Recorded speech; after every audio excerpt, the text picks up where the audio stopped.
안녕하세요, 부자세상입니다. 사건 번호 2022 타경 48228 다가구 주택에 와 있습니다. 위치는 경기도 부천시 소사본동 220-15호. 물건의 종류는 다가구 주택이 됐습니다. 다가구와 비슷한 말이 단독이죠. 단독 주택도 다가구도 단독 주택의 일종이라고 생각하시면 되겠습니다. 건물 면적은 전체 면적은 약 53평, 지하층 1층 2층 53평이고 대지권 토지는 약 31평이 되겠습니다.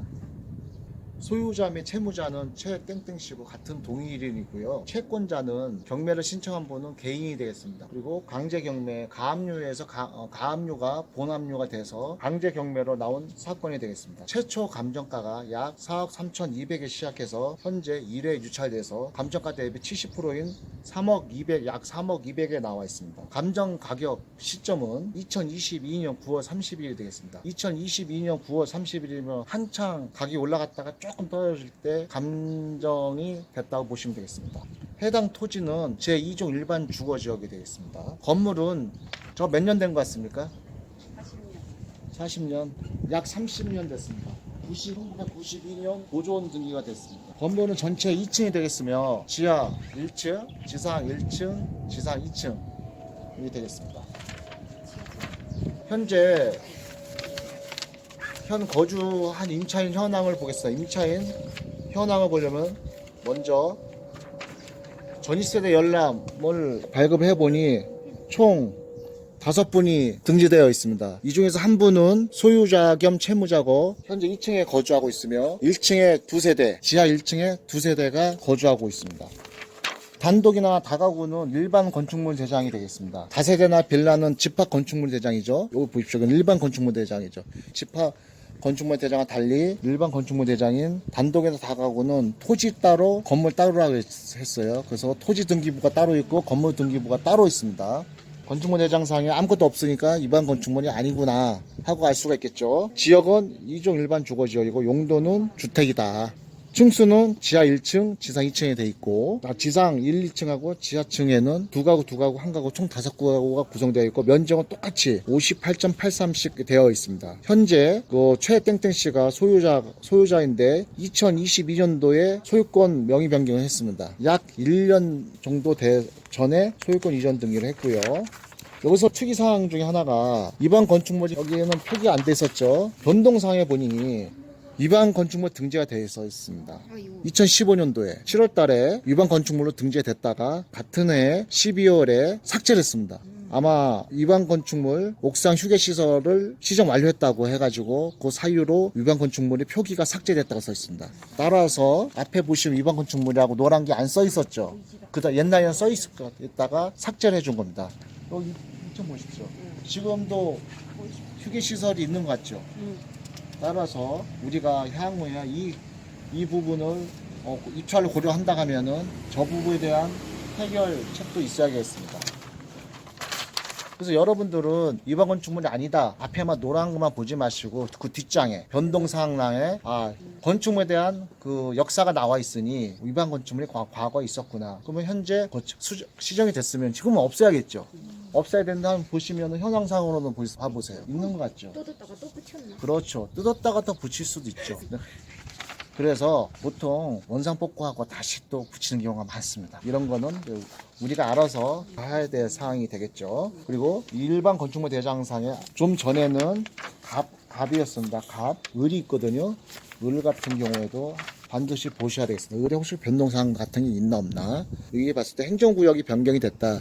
그 내용밖에 없습니다. 따라서 해당 단독주택은 다가구 주택은 옥상에 상부층에 휴게시설이 위반 건축물로 다가 적발됐다가 그 같은 해에 그 시정을 했습니다. 시정해가지고 위반 건축물 표시가 없어졌는데 현황상으로는 현재 있는 것 같죠. 건물 교양도를 보겠습니다. 여기서 북쪽은 이렇게 되어 있습니다. 이렇게 보시면 되겠습니다. 저쪽이 북쪽이고, 네, 우리 바로 이쪽이 동쪽이죠. 지하에 방이 각각 2개, 화장실 하나, 주방 하나 해가지고 2세대가 구성되어 있습니다. 방 2개, 화장실 하나, 주방 하나 해서 한 세대, 2세대가 이렇게 구성되어 있습니다. 여기가 앞에 우리가 좀 전에 지나왔던 골목길이 되어 있습니다. 지상 1층도 똑같이 방 2개, 화장실 하나, 주방 하나씩 해가지고 2세대가 구성되어 있습니다. 똑같습니다. 2층만 한 세대만 살고 있고, 한 세대가 방이 3개, 화장실 하나, 주방 하나, 거실 하나. 주인 세대가 현재 거주하는 걸로 예상이 되고 있습니다. 그리고 해당 그 임차인의 특이사항 중에 하나가 여기 보시면 총 4분이 등재가 되어 있는데 이 중에서 매각물건 명세서에 보시면 권리 신고를 한 부분들이 3분이 신고를 했습니다.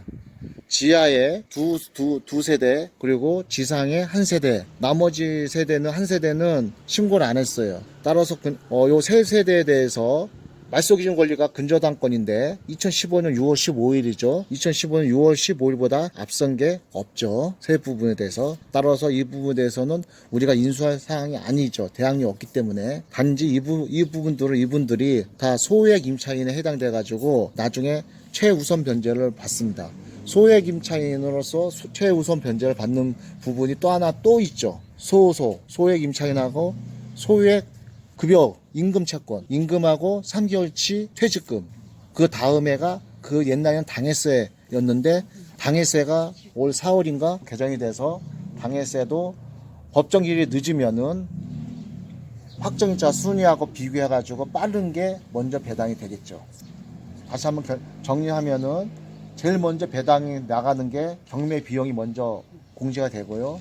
그 다음에 두 번째 공제되는 게 소액 임차인 금액하고 또한 뭐가 있느냐? 임금 채권하고 3년치 퇴직금. 그 다음에가 바로 대항력 있는 임차인 또는 조세 채권 또는 4대 보험료 또는 공과금. 그 중에서 제일 빠른 법정 기일이 빠른 날짜가 순서로 따져가지고 배당이 되겠습니다. 여기서 그 소액 임차인은 보통 다가구 같은 경우는 우리가 그 수도권이나 서울은 다가구가 대출이 많이 안 난다고 하죠. 대출이 많이 안 나온 이유가 방 빼기를 합니다. 방 공제라는 얘기를 하거든요. 금융권에서 다가구는 총 19세대까지 방을 드릴 수가 있고 그 19개면은 방 하나당 현재 소액 임차인 금액 있죠. 먼저 공제해주는 금액, 그 금액만큼 곱하기 19를 해버립니다. 그래서 다가구 같은 경우에도 뭐 서울 수도권은 40% 30%께 대출 안 된다는 얘기가 그런 사유 때문에 대출 금액이 작아지는 겁니다.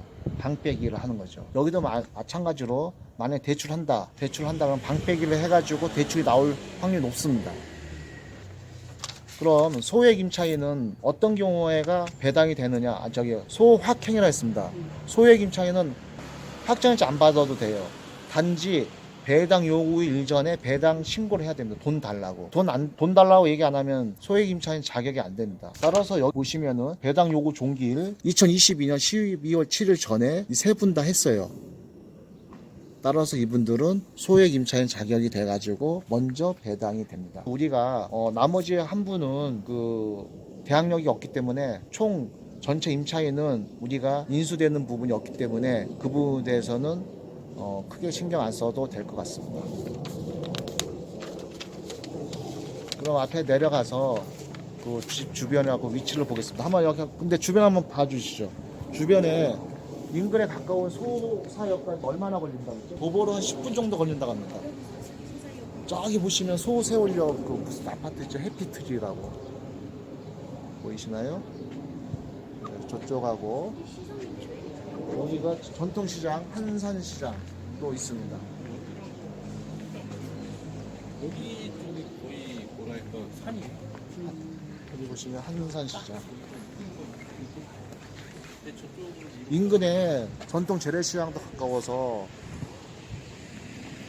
위치상으로는 정답게 살 수 있는 지역이 되겠습니다. 임차인 한번 만나보도록 하겠습니다. 내려가 보시죠.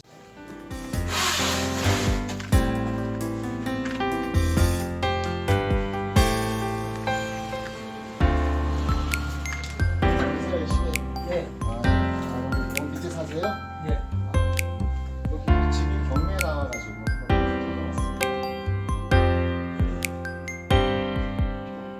여기 1층에 사세요? 언제부터 사셨어요? 만약에 제가 이 집을 사게 되면은 계속 사실 의향이 계신가요? 네. 사시는 데는 어떠세요? 대구는 하고 그러세요? 그리고 성함이 정씨시죠? 아니요. 그러면 김가요. 김용 네. 예예 예. 현재 보증금이 3,500이 계시네요. 나중에 경매를 진행해도 아저씨 같은 경우는 다 그 돈을 받을 수가 있어요. 나라에서. 그러니까 크게 걱정은 안 하셔도 될 겁니다. 그럼 여기 1층에 여기 여기 두 분.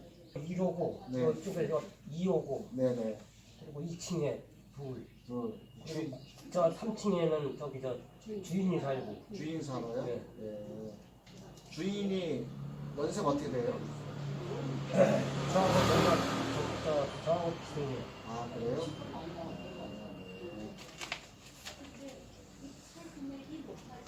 여기 무슨 뭐 재개발된다고 그런 얘기는 없습니까? 네.